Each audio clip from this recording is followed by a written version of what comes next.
Okay, so Transformers Dark of the Moon.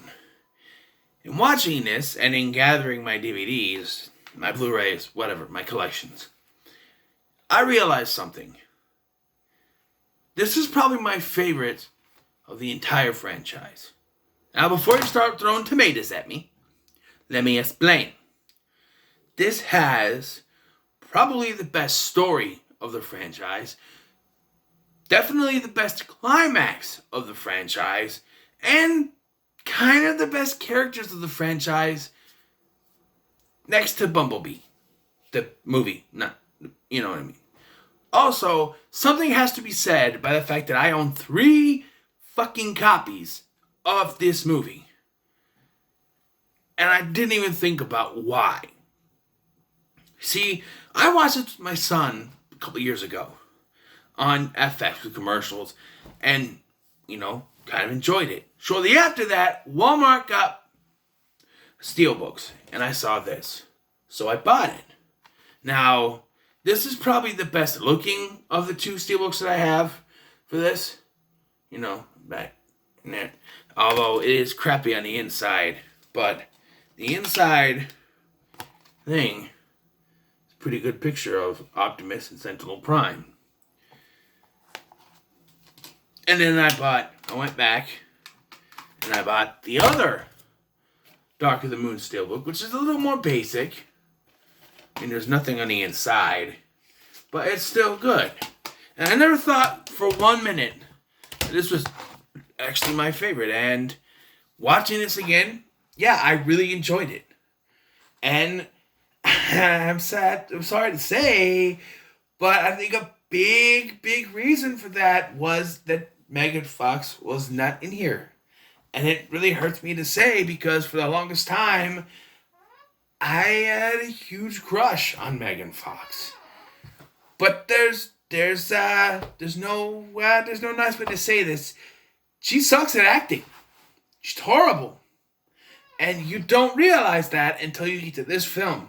And you have Rosie Huntington-Whiteley, the future Mrs. Jason Statham,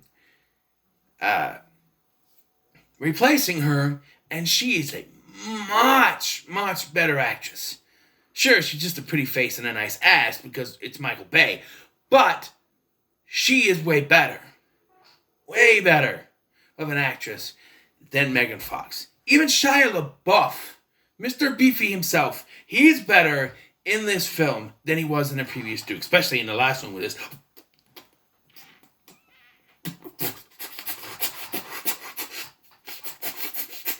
That he had whatever the hell he was trying to do. I think I blew my eardrum. Yeah, friends, you need to have a human, even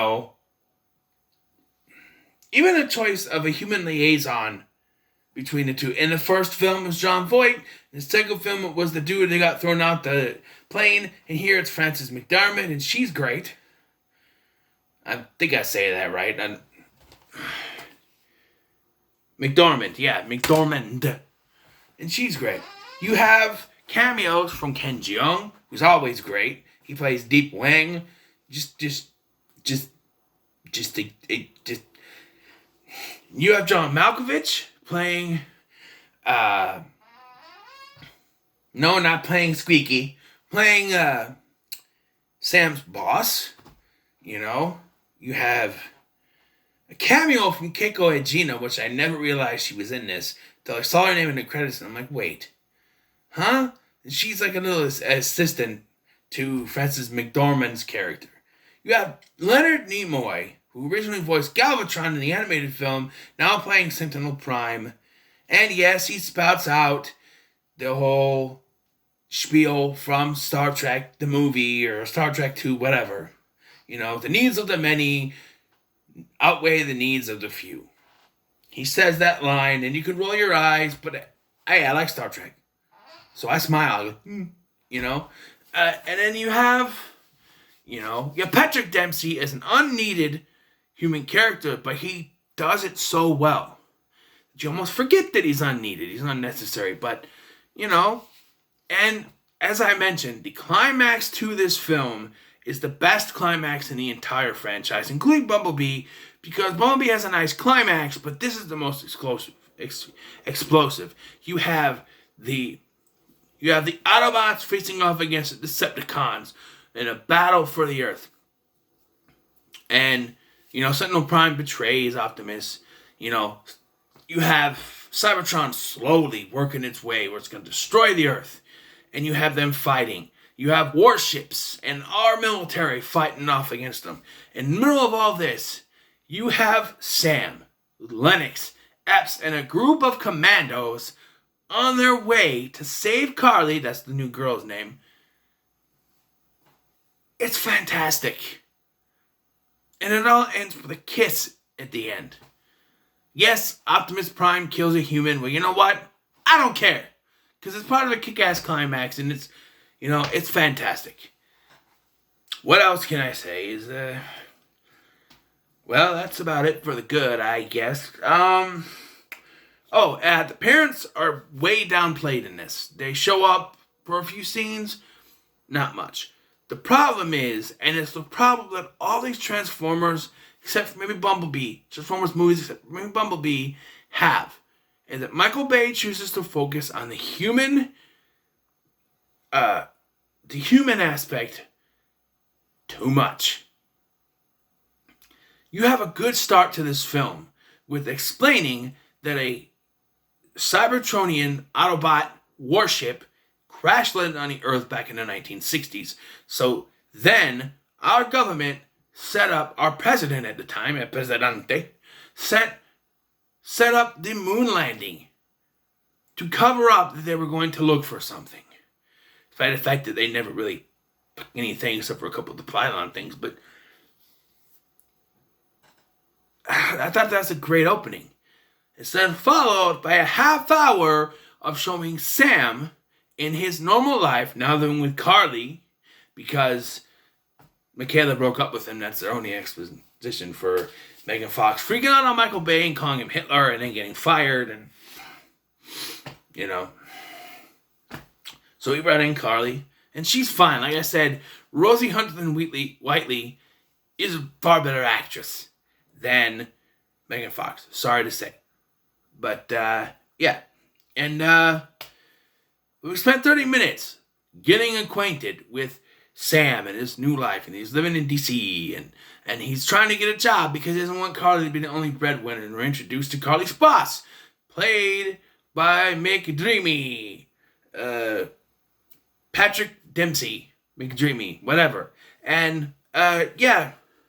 And then, we have this thing with Deep Wang in the bathroom. That sounded wrong. Deep Wang in the bathroom. Ken Jeong plays Wang. And he's in the bathroom with I'm aborting. But anyway, yeah. And that's 40 minutes. 30 minutes of the film unnecessarily focused on the human characters. Once you get into the nitty-gritty with everything, it kind of works. Yes, they're still focused on the human characters, but it works. But the one thing that got me pissed off the first time I watched it, and thinking about it now, it still doesn't make any fucking sense. They reveal that Patrick Dempsey is one of many humans working with the Decepticons. Bullshit! In the first film, no one knew what they were. No one. No one in the government, no one knew what they were. And,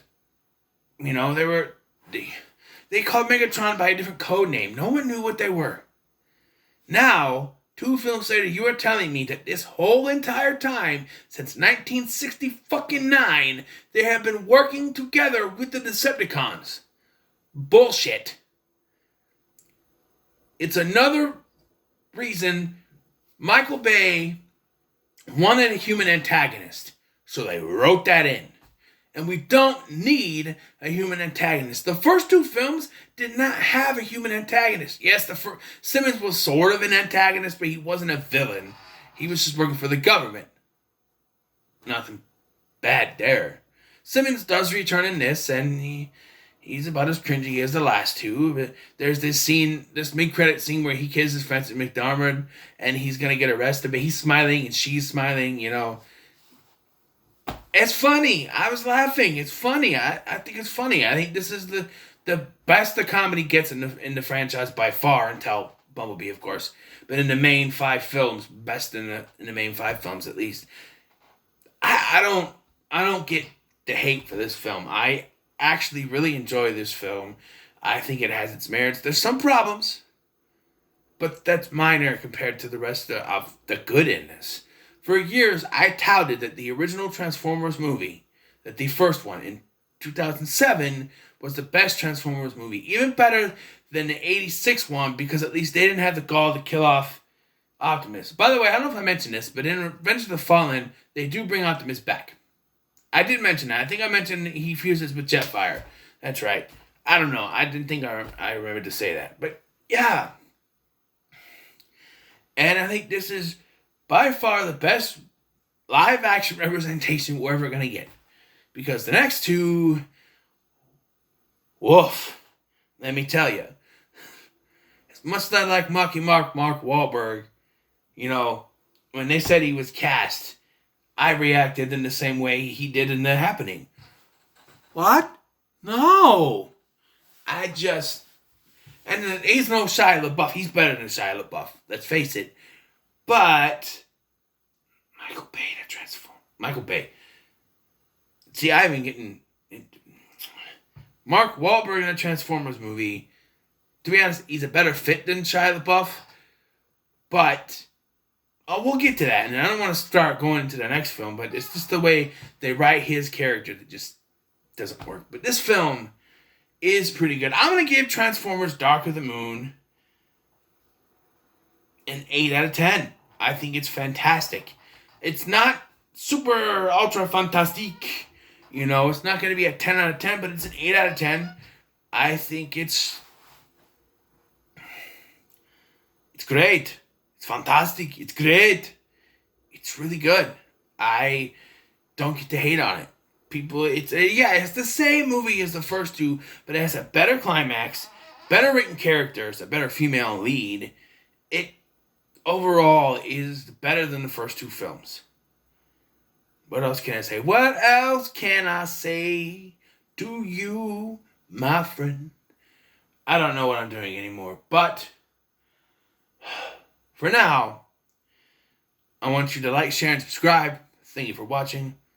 I've been Scotty. See you in the next one. Woof.